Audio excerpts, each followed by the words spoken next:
Be'eri was actually paradise for us. If it was paradise before, it only took a few short hours for Hamas to open up what Israel has described as the gates of hell. Be'eri was one of the first kibbutzim, or villages, targeted by Hamas in its surprise attack at dawn on October the 7th. It left over 1,200 Israelis dead and triggered a conflict that has led to more than 10,000 Palestinian civilian deaths. Hundreds of Israelis are still being held hostage. Using social media posts, news reports and tribute pages, Sky News has verified the identities of 118 of the 131 people in Be'eri who lost their lives. This is the anatomy of a massacre, the story of just one kibbutz, a story of murder. She told me that they shot her in the legs, and she told me they murdered everyone else. That was the last time that anyone spoke with her. Of kidnap. Don't know whether they're dead or alive. Hamas wouldn't give us any signs of life in any way. Of survival. My life was saved so many times that day by a series of really insignificant, minor decisions.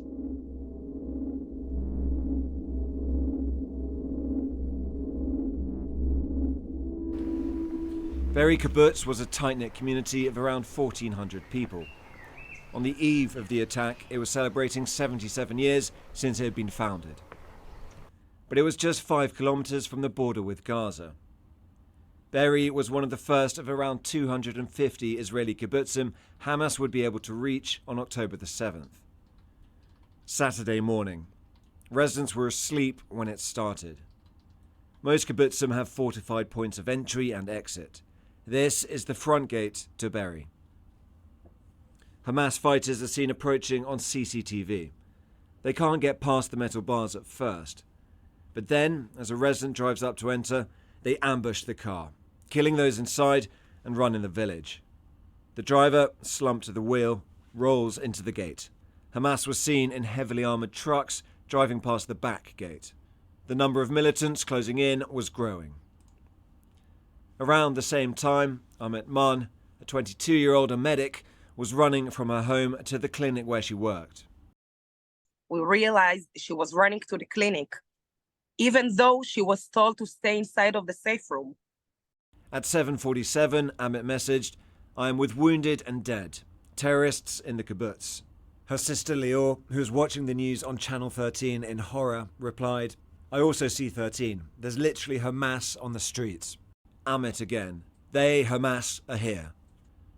Sophie Berzin-Mackey, a Brit-Israeli dual national, ran a gallery in Be'eri and lived there with her 3 young children. They had been looking forward to the anniversary celebrations that day. You're looking forward to celebrating, and then you're woken up by something different. What were you woken up by? What were you thinking straight away? We jumped out of bed, and I woke up my 12-year-old daughter, and I told her just to run. And I always tell them not to run to the safe room because it's close in the house. But this time I said, really run as fast as you can to the safe room, because I felt this terror building up inside me. Sophie lived here. Around the same time as Amit was messaging her family from the clinic, Sophie was hiding in her safe room, a common addition to people's homes following a 1992 decree by the government. We had to be very, very quiet because we had terrorists everywhere. 2 hours after Amit had run to the clinic and Sophie had gone to her safe room, militants had entered the home of the Gat family near the kibbutz cemetery. A video posted on social media and verified by Sky News shows 68-year-old Kinneret Gat in a brown shirt being led away by gunmen. Kinneret Gat's nephew was in Tel Aviv at the time. When he came across the video circulating online, he couldn't believe what he was watching. I just sent it to my mother and said, "This is Kinneret, right?" And she said, "Yeah, of course." And we were just, we couldn't believe that what we were seeing was her, but there was no question about it. Kinneret, though, would not live much longer. Another video filmed later showed her body, with 3 others, lying on the ground by the cemetery gate. Other members of the Gat family are believed to have been taken hostage: Carmel Gat and Yarden Roman Gat. All through the morning, Amit had been treating the wounded, even as the battle raged around her. She sent this photo to her sisters from inside the clinic to let them know she was okay. It was in her DNA, you know. She couldn't not help people that need help. So she went there, she ran to the clinic very early in the morning, and basically she stayed there from 7 a.m. until 2:15 p.m. By 2:02 p.m, the security guards protecting the clinic had run out of ammunition, and Amit texted her sisters. "They're here. I don't think I'm getting out of here. Please be strong if something happens to me." This video shows the aftermath. Then Amit recorded an audio message as the gunman finally entered the clinic, and she sent it to her sisters. A warning that its content is extremely distressing, but her sisters have asked us to show what happened in these moments. Amit calls out to one of the guards, telling him that the terrorists are here, begging him to make it stop. In desperation, her sisters called her immediately. Miraculously, Amit picked up, but only briefly. That was the moment that I lost hope. And she told me that they shot her in the legs. And she told me they murdered everyone else. That was the last time that anyone spoke with her. All this time, Sophie was inside her safe house with her children. I just sat there and they were surrounding my house and shooting at the window and trying to break in from the outside, trying to break the wall. I just sat there with terrified children, and I actually understood the time going to die with my children, and there is nothing I can do about it, that no one is going to save me, and I can't save myself. CCTV footage shows that Israeli military were on the scene between 10 and 11 a.m. This is our estimated time based on the position of the sun. But they were only isolated forces. It would be hours before mass reinforcements would arrive. And I think it's around maybe 3:30, I suddenly heard Hebrew outside my window, which I only heard Arabic up until that point.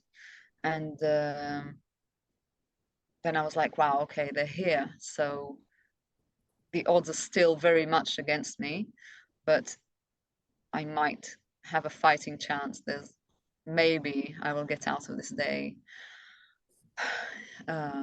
alive with my children. At 6:15 p.m, the Israeli military knocked on the door of Sophie's home. So they weren't able to rescue us also at that time, because it was still we were still under fire. The kibbutz was still full of terrorists and some shooting stuff. So we went together with our neighbors up to their safe room, and we sat there for hours in complete darkness, and it got very hot. At around midnight, Sophie and her family were finally evacuated. They had been sheltering for nearly 20 hours. When I left the house at midnight, when the army came back, they told my children to close their eyes and just to walk with their eyes closed behind me so that they wouldn't have to see what was going on outside. But I remember the complete shock. And my home was destroyed. There were dead bodies lying everywhere. It was like the worst horror movie, apocalyptic scene you have ever seen. And I couldn't recognize anything. Sophie and her children survived, but Kinneret and Amit were among 131 people who died in Be'eri that day.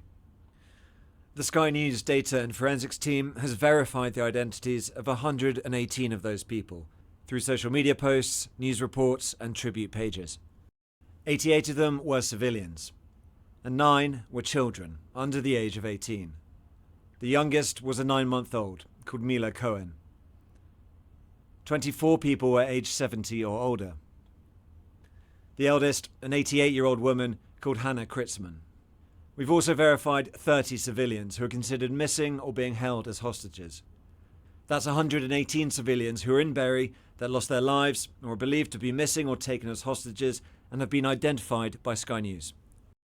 Sky News approached the Israeli government and the Israeli military with our findings. Both departments declined to comment.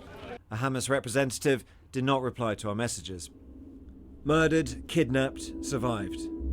Only 3 stories out of more than 100. Even as she faced death, Amit Man was worried about her sisters. She told us, in her final words, she wrote us, "Please be strong if something happens to me." She makes sure to tell us she loves us. She thought about us. She thought about us in her last moments because she knew.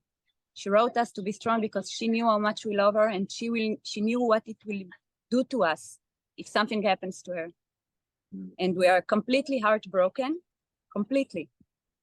For Gil, the nightmare of Berry is still ongoing, with his family members presumed held hostage in Gaza. It's not an Israeli-Palestinian thing. It's not a Jewish or Muslim thing. It's a human thing to care about people and their life. And this is why we want all of the kidnapped, all of the hostages, all of the abductees to come back alive now. And even those who survived have seen their world transformed. They vow to remake it. Of course, we want to go back and rebuild what was destroyed. It's not going to take anything under 3 to 4 years for that to be completed.